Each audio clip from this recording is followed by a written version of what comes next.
दिवाली बेहद नजदीक है, ऐसे में मिलावटखोरी के मामले बढ़ गए हैं। खाद्य विभाग और पुलिस की टीम ने कई जगहों पर छापेमारी की है।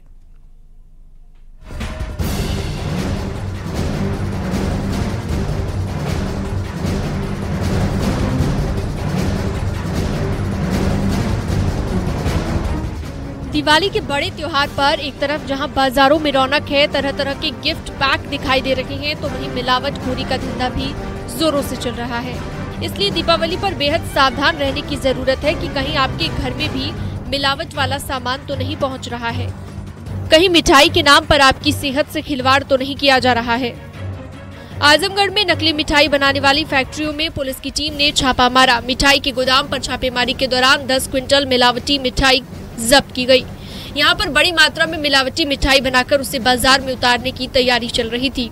इसके अलावा पुलिस ने करीब 70 क्विंटल मिठाई बनाने का सामान जब्त किया है। पुलिस ने फैक्ट्री मालिक के भाई समेत 7 लोगों को गिरफ्तार कर लिया है।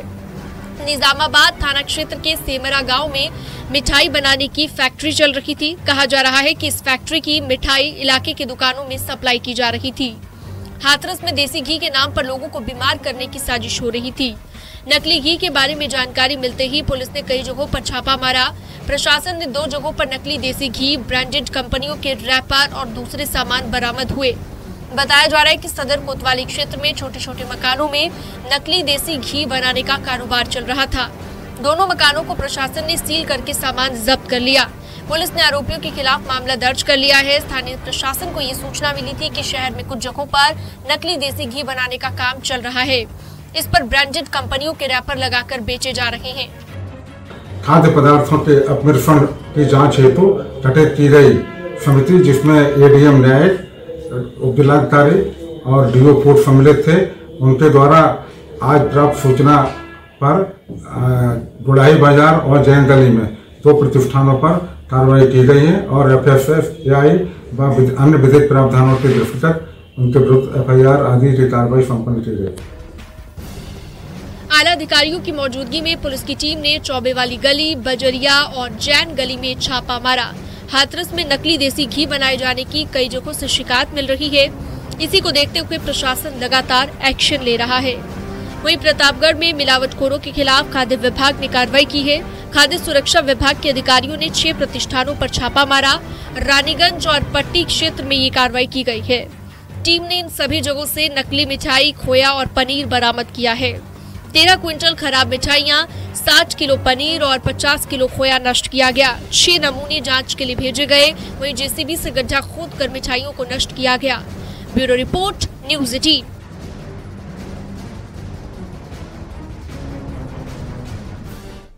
हापुड़ से एक हैरत अंगेज खबर सामने आई है और दावा यह कि यहां एक नागिन लोगों को निशाना बना रही है। ग्रामीणों का दावा है कि नागिन ने पिछले 1 हफ्ते में 6 लोगों को डसा है, जिससे 3 लोगों की जान जा चुकी है।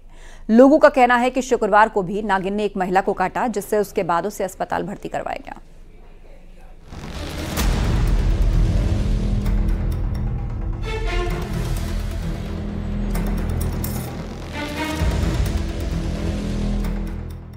हापुड़ के इस गांव के लोगों की रात की नींदें उड़ी हुई हैं।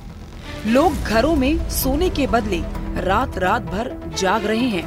पूरा गांव दहशत में जी रहा है और हर किसी के माथे पर शिकन है। सदरपुर गांव पिछले 1 हफ्ते से डर के साए में जी रहा है। रात होते ही सदरपुर गांव सहम उठता है, क्योंकि पिछले 1 हफ्ते से यहाँ 3 लोग अपनी जान गंवा चुके हैं। ग्रामीण दावा कर रहे हैं कि इसके पीछे एक नागिन का हाथ है, जो गांव के लोगों के पीछे हाथ धोकर पड़ गई है और लगातार लोगों को डस रही है। शुक्रवार को भी सदरपुर गांव की एक महिला को अस्पताल पहुंचाया गया। लोगों ने बताया कि उसे उसी नागिन ने काटा है। उसी का नतीजा है कि ग्रामीण रात भर जाग रहे हैं। नागिन को तलाशा जा रहा है, लेकिन अभी तक उसका कोई सुराग हाथ नहीं लगा है, जिससे लोगों का डर बढ़ता जा रहा है। हर वक्त किसी अनहोनी की आशंका घेरे रहती है। वहीं वन विभाग की टीम भी गांव में ही मौजूद है और सांप को पकड़ने की लगातार कोशिशें की जा रही हैं। मैं और मेरी टीम वहीं पर थी गांव में, लेकिन दूसरी तरफ की एक जगह की सूचना आई हुई थी। मैं उस समय उधर था, मेरी टीम यहीं पर थी। मेरे साथ में जो रेस्क्यू करने वाली टीम है वाइल्ड लाइफ की, WWF की, वो लोग भी थे। जहाँ पे महिला को बताया गया था यहाँ पे किसी कीड़े ने या जिसने भी काटा, तो वहाँ पे कोई भी सांप वाप की पूरी तलाशी कर ली, कोई सांप वाप की नहीं दिखाई दिया। लेकिन उसके बाद भी हमने यहाँ से एम्बुलेंस से शेषीगढ़ में उन्हें भेज दिया, वहाँ उनका ट्रीटमेंट चल रहा है। पिछले दिनों वन विभाग ने एक सांप को पकड़ा था, जिसे वो अपने साथ ले गई थी, लेकिन ग्रामीणों का कहना है कि करेत प्रजाति की नागिन है जो लोगों को अपना शिकार बना रही है और वो अभी पकड़ से दूर है। वहीं सांप को पकड़ने के लिए वन विभाग सपेरों की भी मदद ले रहा है, लेकिन अभी तक कामयाबी हाथ नहीं लगी है। ग्रामीणों का कहना है कि पिछले दिनों एक ही परिवार के 3 लोगों को सांप ने काटा, जिससे तीनों की मौत हो गई। रविवार को नागिन ने घर में अपने बेटा बेटी के साथ सो रही मां को डस लिया था। वहीं सोमवार की रात सांप ने एक शख्स को डसा। घर वाले उसे समय रहते अस्पताल ले गए, जिससे उसकी जान बच गई।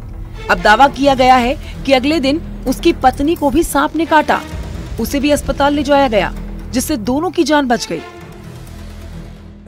ग्रामीणों के बारे में हम यही कहना चाहेंगे, अभी जैसे कई लोगों को हमने वैसी चप्पल में और वैसी घूम रहे, जो भी अपना जूते उते पहन के घूमे, थोड़ा यहाँ वो है ज़्यादा कूड़ा कबाड़ा उसमें ना घुसें। सर, महिला के जो हाथ पर काटा गया था उस पर जो निशान थे, वो आपका क्या कहना है? अभी वो हमने निशान पूरी तरह से देखे नहीं है, उन्हें वहाँ भेज दिया और डॉक्टर साहब बताएंगे उसके लिए। सांप को पकड़ने के लिए वन विभाग की 5 टीमें गाँव में मौजूद हैं, लेकिन सांप का डर है कि जाने का नाम ही नहीं ले रहा है। सदरपुर गांव में नागिन का इस कदर खौफ है कि पूरा गांव रात में एक जगह इकट्ठा होकर सोने को मजबूर है। कई लोगों के गांव से पलायन करने की भी खबरें हैं। हापुड़ से न्यूज़ 18 के लिए विपिन गिरी की रिपोर्ट।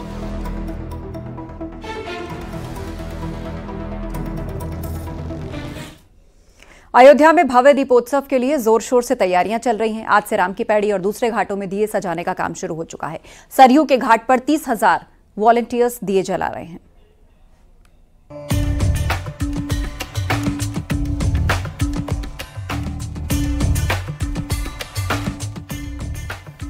अयोध्या में इस बार 8वां दीपोत्सव होगा, जो बेहद ही भव्य होने वाला है। दीपोत्सव के बड़े आयोजन में कोई कसर न रह जाए, इसके लिए प्रशासन युद्ध स्तर पर जुटा है। दीपोत्सव के लिए सरयू घाट पर दिए लगाने का काम भी शुरू हो चुका है। अयोध्या में 28 लाख से ज्यादा दिए पहुंचे हैं।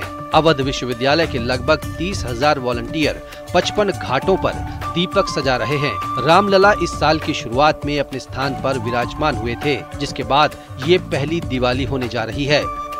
30 अक्टूबर को अयोध्या में 25 लाख दिए जगमग होंगे। सरयू के घाटों में दियों की रोशनी दूर दूर प्रकाश फैलाएगी। 8वें दीपोत्सव की तैयारी में जिला प्रशासन की पूरी नजर है। अयोध्या में 25 लाख दिए जलाकर जहां कीर्तिमान बनाया जाएगा, तो वहीं मल्टीमीडिया शो, लेजर शो आकर्षण के केंद्र में रहेंगे। इस बार ड्रोन शो की भी काफी चर्चा हो रही है, जो पहली बार दीपोत्सव के दौरान दिखेगा। 1100 लोग सामूहिक तौर पर मुख्यमंत्री के साथ सरयू आरती कर कीर्तिमान बनाएंगे। भरत कुंड के साथ सभी प्रमुख प्राचीन मठ मंदिरों में भी पिछले सालों की तरह ही दिए जलाए जाएंगे। राम पथ पर 17 झांकियां निकाली जाएंगी। अयोध्या में जगह जगह पर आधुनिक लाइट लगाई जा रही है। घाटों पर दीपक बिछाने का जो क्रम है वो भी शुरू हो चुका है।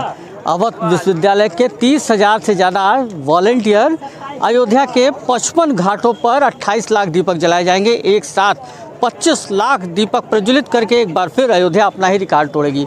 इसमें तमाम जो डिग्री कॉलेज हैं, इंटर कॉलेज हैं, इसके साथ साथ समाज सेवी संगठन के वॉलंटियर हैं और तमाम बच्चे यहाँ पहुँचे हैं। हम लोगों को 4 घाट मिला है, 24, 25, 26, 27, जिसमें किसी में 11,000 है, किसी में 16,000 है, किसी में 16,500 है। जैसे सब दीपक की संख्या मिली हम लोगों को। इसकी साइज क्या है? ये जो एक आकार है इसकी साइज 16 बाई 16 कितने दीपक बिछाए? 256 दीपक। अच्छा, ये जो 256 का ब्लॉक है, ये एक घाट पे जो 11,000 दीपक जाए, इसको कैलकुलेट करके रखा है? हाँ, कैलकुलेट करके। कितने बच्चे भी आपके यहाँ इस एक घाट पे हैं? एक घाट पे लगभग 200, 250, 300 ऐसे लगभग। अयोध्या में दीपोत्सव से पहले उत्साह देखा जा रहा है। देश भर से आ रहे श्रद्धालु अयोध्या में माता लक्ष्मी और गणेश जी की प्रतिमा के साथ रामलला की भी प्रतिमा की खरीदारी कर रहे हैं। अयोध्या समेत देश के विभिन्न हिस्सों में इस समय गणेश लक्ष्मी के पूजन की विधा है। दीपावली लक्ष्मी और गणेश के पूजन का दिन माना जाता है, लेकिन अयोध्या आने वाले श्रद्धालु जो अयोध्या के दीपोत्सव में शामिल होंगे, रामलला का दर्शन करने के बाद दीपावली मनाएंगे।